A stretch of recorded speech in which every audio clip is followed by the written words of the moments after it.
আমার মতন যারা মাছ মাংস বেশি একটা খেতে পছন্দ করে না, একটু অন্যরকম নিরামিষ বা সরিষার একটি তরকারি বা বাটা খেতে খুব পছন্দ করে, তাদের জন্য কিন্তু আজকের রেসিপি। আসসালামু আলাইকুম, কেমন আছেন সবাই? আশা করছি অনেক অনেক ভালো আছেন। আলহামদুলিল্লাহ আমিও অনেক ভালো আছি। ইয়াস মম কুকিং অ্যান্ড ব্লগের সবাইকে অনেক অনেক শুভেচ্ছা। তো আজকে রান্না করছি সাজিনা দিয়ে সরিষার মজার এক তরকারি। এটি কিন্তু কোনো ঝামেলা ছাড়াই এত ঝটপট হয়ে যায় বলে বোঝানো যাবে না।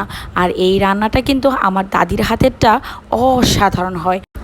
আমি আজকে চেষ্টা করব যাতে দাদির মতোই সুস্বাদু বানাতে পারি বা রান্না করতে পারি। তো আমি কিন্তু একটি মাটির হাঁড়িতে ফোড়ন দিয়ে দিচ্ছি কালো জিরা আর আস্ত জিরা। আর অবশ্যই এই রান্নাটা সরিষার তেলে করতে হবে। আর হ্যাঁ, সরিষা বাটাটা কিন্তু আমি আগেই 4-5টা কাঁচামরিচ দিয়ে বেটে নিয়েছি। এতে করে কি হবে, সরিষার যে একটা তেতো ভাব আছে সেটা কিন্তু কখনোই আসবে না। আর যাদের গ্যাসের সমস্যা আছে, যারা এই সরিষা বাটাটা খেলে গ্যাস হয়, তাদের জন্য একটা টিপস বলে রাখছি, যেটা আমি আজকে করেছি। সেটা হচ্ছে সরিষাগুলো বেটে খুব ভালোভাবে একটু পানি দিয়ে গুলিয়ে নিতে হবে। একটি ছাঁকনির সাহায্যে এটা কিন্তু ছেঁকে নিলেই মাঠটা বের হয়ে যাবে। আর ওটা দিলে কিন্তু ওইভাবে ব্যবহার করলে কিন্তু কোনো প্রকার গ্যাসের সমস্যা হবে না। আর এদিকে ফোড়ন দিতে দিতেই কিন্তু ফোড়নটা চলে এসেছিল। আর আমি কিছু কেটে রাখা আলু দিয়ে দিচ্ছি।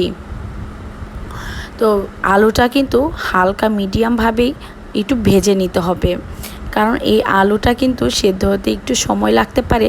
যার কারণে আমি সরিষার তেলে কিন্তু ফোড়নে আগে এই আলুটা ভেজে নিব। তারপরে দিয়ে দিচ্ছি যে সাজিনাগুলো আমি কেটে রেখেছিলাম, সেই সাজিনাগুলো। আর হ্যাঁ, এখানে কিন্তু কিছু পুঁইশাকের ডাঁটাও আছে, যাতে আমি আজকে যেহেতু আমি দুপুরে পুঁইশাকও রান্না করেছিলাম, ডাঁটাগুলো ফেলে দেওয়া লাগবে, এর জন্য আমি সাজিনার সাথে দিয়ে দিচ্ছি। এরকম যে এই নিরামিষটা সাধারণত কিন্তু হিন্দু ভাই বোনেরা বেশি খেয়ে থাকে, কিন্তু আমার কাছে এই রান্নাটা যে কী মজা লাগে বলে বোঝানো যাবে না। আমার মতো এই সরিষা দিয়ে সাজিনা রান্নাটা কে কে করেন অবশ্যই জানাবেন কমেন্ট করে। আর হ্যাঁ, আমার ভিডিও যদি আপনাদের কাছে ভালো লাগে অবশ্যই লাইক শেয়ার কমেন্ট করবেন। প্রত্যেকটা কমেন্ট কিন্তু আমার জন্য অনেক অনেক গুরুত্বপূর্ণ। আর হ্যাঁ, এদিকে কিন্তু সাজিনাগুলো অনেকক্ষণ ভাজা হয়ে গেছে। দিয়ে দিচ্ছি স্বাদ মতো লবণ, হলুদ গুঁড়া আর অল্প পরিমাণে মরিচ গুঁড়া। কারণ আমি সরিষাটা যখন বেটেছিলাম তখন কিন্তু 4-5টা আমি কাঁচামরিচ, বড় বড় ঝাল ঝাল কাঁচামরিচ দিয়েছি। তার কারণে আমি কিন্তু এখানে শুকনা মরিচটা তেমন একটা দিব না। আর জাস্ট যতটুকু দিচ্ছি সেটা হচ্ছে কালারের জন্য। আর দেখতেই পাচ্ছেন কালারটা কত সুন্দর আসছে। আর আমি কিন্তু এটা কিছুক্ষণ ভাজাভাজি করে একদম পানি দিয়ে বসিয়ে দিব 15 থেকে 20 মিনিটের জন্য। আর এদিকে কিন্তু 15 মিনিট বা 20 মিনিটের মধ্যে সাজিনাগুলো খুব ভালোভাবে সেদ্ধ হয়ে যাবে।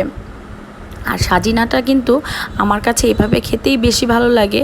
ডালের চেয়ে মনে হয় আমি এটাই বেশি করে থাকি যখন এই সিজনটা আসে। দেখতেই পাচ্ছেন ঝোলটা কিন্তু অনেকটাই শুকিয়ে আসছে। এখন কিন্তু আমি সেই সরিষার মাঠটা দিয়ে দিয়েছি, একদম শুকিয়ে নিচ্ছি। তেমন একটা শুকাবো না, ঝোল ঝোল যেন থাকে।